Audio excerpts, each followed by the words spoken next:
जय हिंद दोस्तों, एमपीपीएससी हिंदी की यूट्यूब प्लेटफॉर्म पर आपका स्वागत है।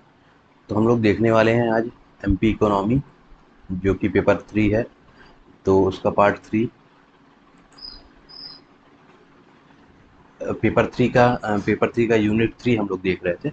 तो हम लोगों ने देख लिया था, क्या देख लिया था हम लोगों ने? एक बार सिलेबस को फिर से देख लेते हैं हम लोग। ठीक है।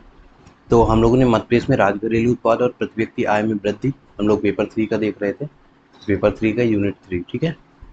यूनिट 3 देख रहे थे। प्रति व्यक्ति आय में वृद्धि हम लोगों ने देख ली है। आत्मनिर्भर मध्य प्रदेश एक जिला एक उत्पाद कार्यक्रम देख लिया है। जिन्होंने नहीं देखा है वह लोग पिछली वीडियो को जाके देख सकते हैं। तो हम लोग आज पढ़ेंगे प्रमुख फसलें और फसल पैटर्न तथा जोत को देखेंगे, तथा उद्यानिकी, पशुधन, डेयरी व मत्स्य पालन को आज देखेंगे। खाद्य सुरक्षा को हम नेक्स्ट क्लास में देखेंगे, ठीक है।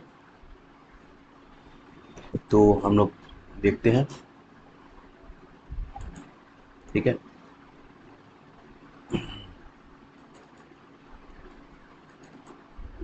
ठीक है। तो प्रमुख फसलें, फसल पैटर्न तथा जोत।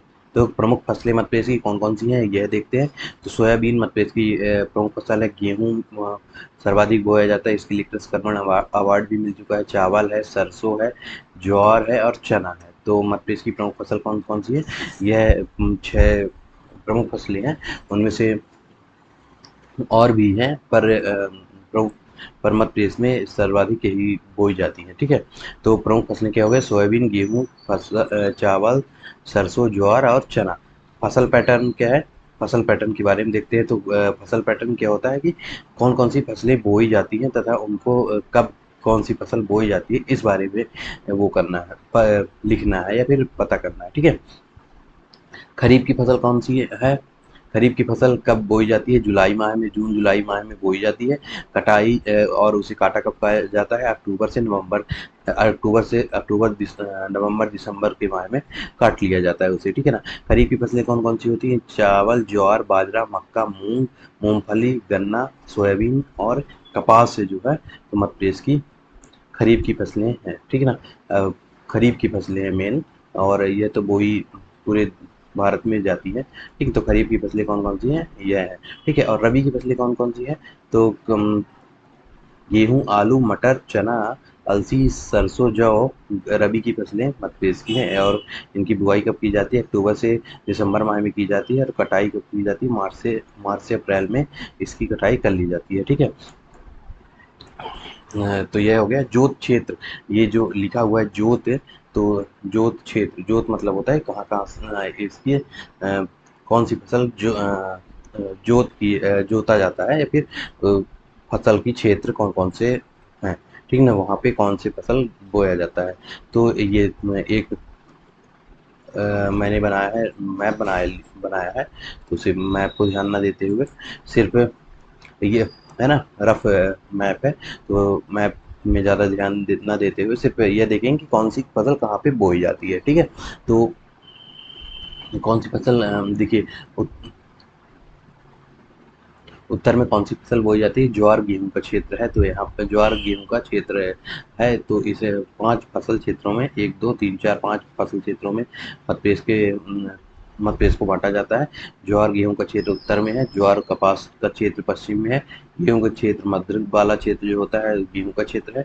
गेहूं चावल चावल क्षेत्र जो है तो इधर है, उत्तर पूर्व में है, ठीक है, पूर्व में है, ये देख लीजिए। और ये चावल क्षेत्र जो है दक्षिण पूर्व में है, बालाघाट, डिडोरी, मंडला साइड में चावल क्षेत्र सर्वाधिक बोया जाता है। तो चावल यहाँ पे बोया जाता है। तो यह हो गए जोत क्षेत्र हो गए मध्य प्रदेश में, फसलों के जोत क्षेत्र हो गए हैं, ठीक है। अब हम लोग देखेंगे उद्यानिकी, जो कि खाद्य सुरक्षा हम लोग कल देखेंगे। भंडारण और वितरण जो भी है तो उसको हम कल पढ़ेंगे, ठीक है। नेक्स्ट क्लास पे देखते हैं, कल या फिर नेक्स्ट क्लास पे। उद्यानिकी कृषि का एक प्रकार है। इसके अंतर्गत फल फूल, सब्जी, मसाले आदि उगाए जाते हैं। उद्यानिकी क्या है? मतलब इसके अंतर्गत फल फूल, सब्जी आदि उगाए जाते हैं, तो उद्यानिकी कहलाते हैं। उद्यानिकी में कौन कौन से मतलब किस प्रकार कौन कौन से होते हैं।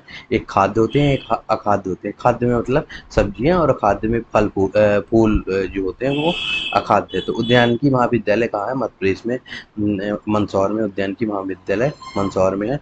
प्रदेश में उद्यान की फसलें कौन कौन सी है? अमरूद, टमाटर, लहसुन के उत्पादन में देश में प्रथम स्थान पे है। तो प्रदेश में उद्यान की फसलों के उत्पादन मध्य प्रदेश प्रथम स्थान पर है।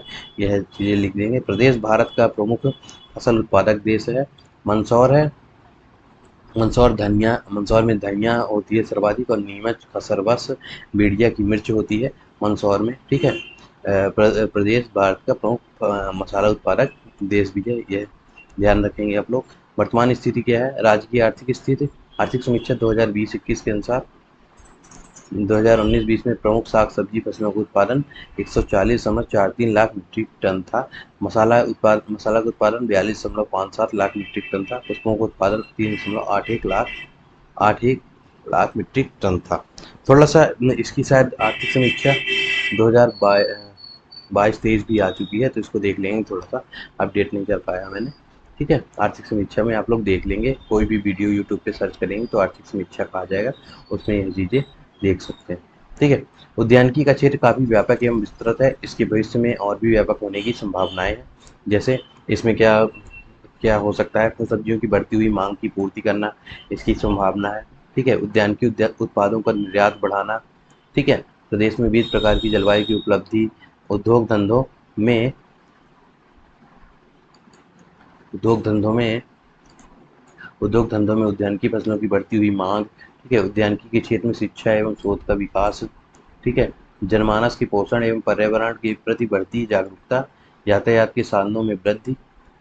8 नंबर होगा उद्यानिकी क्षेत्र में अनुसंधान एवं विकास के लिए सरकारी योजना। इसकी उद्यानिकी क्षेत्र में बढ़ती हुई व्यापक संभावनाएं हैं। जो तो उद्यानिकी क्षेत्र में संभावनाएं कौन कौन सी हैं, अगर क्वेश्चन पूछा जाता है तो आप लोग ये चीज़ें लिख सकते हैं। ठीक है। मध्य प्रदेश की अर्थव्यवस्था में बागवानी का महत्व, तो इसी प्रकार के क्वेश्चन पूछे जाते हैं। मध्य प्रदेश की अर्थव्यवस्था में बागवानी का महत्व है, उद्यानिकी का महत्व। उद्यानिकी फसलों में राष्ट्रीय आय, राज्य की आय में वृद्धि करती है। ठीक है। में सहायक होती है। उद्यानिकी उत्पादों के निर्यात में से विदेशी मुद्रा की प्राप्ति होती है। उद्यानिकी फसलों के प्रति इकाई क्षेत्रफल अधिक उत्पादन मिलता है। ठीक है। उद्यानिकी फसलों से प्रति इकाई क्षेत्रफल अधिक आय की प्राप्ति होती है। ठीक है। इससे अधिक आय भी प्राप्ति होती है किसानों को। उद्यानिकी क्षेत्र में अधिक रोजगार के अवसर ग्रामीण क्षेत्र में प्राप्त होते हैं। ठीक है। उद्यान की फसलों की खेती द्वारा अनुपयोगी भूमि क्या उपयोग हो जाता है? उद्यान की फसलों के कारण उद्यान के उत्पादों का औद्योगिक महत्व भी है। उद्योगों में महत्व भी है उद्यान की फसलों का। ठीक है। फल फूल का, है ना, उनसे क्या होगा, बेचने से क्या होगा, आप लोगों को जो भी रोजगार के अवसर प्राप्त होते हैं और अधिक आय प्राप्त होती है।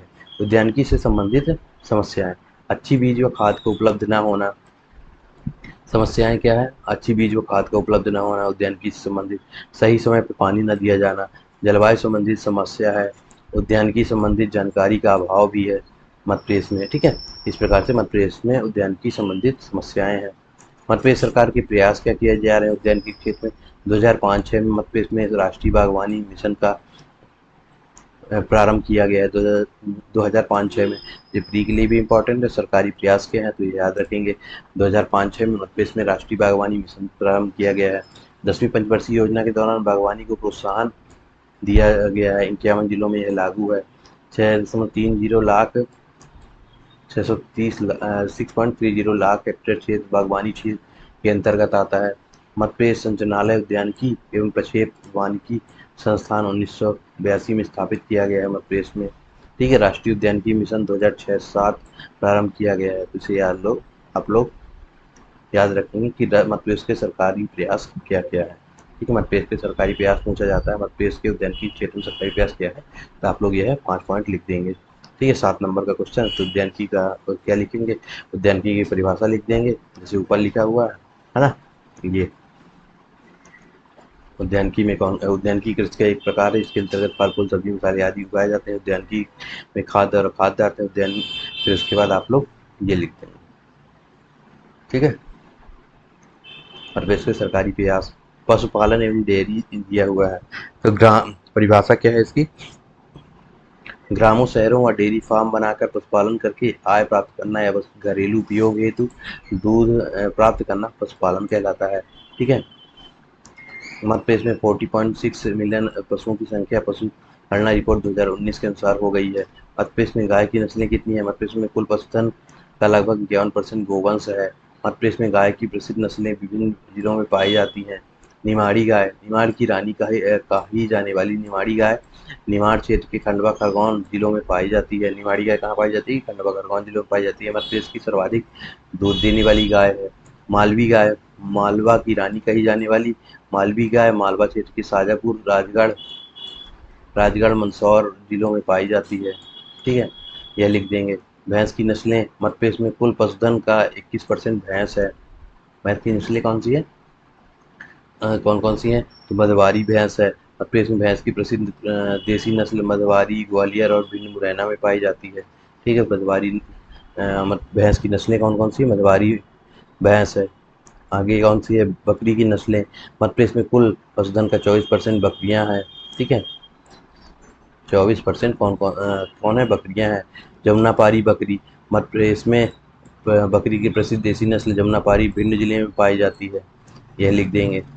ठीक है, याद रखेंगे। मध्य प्रदेश सरकार के प्रयास कौन कौन से हैं? मध्य प्रदेश सरकार के पशुधन के क्षेत्र में, पशुओं के क्षेत्र में कौन कौन से प्रयास किए जा रहे हैं? पशुधन एवं कुक्कुट विकास निगम 1982 में भोपाल में स्थापित किया गया है। पशु प्रजनन क्षेत्र कीरतपुर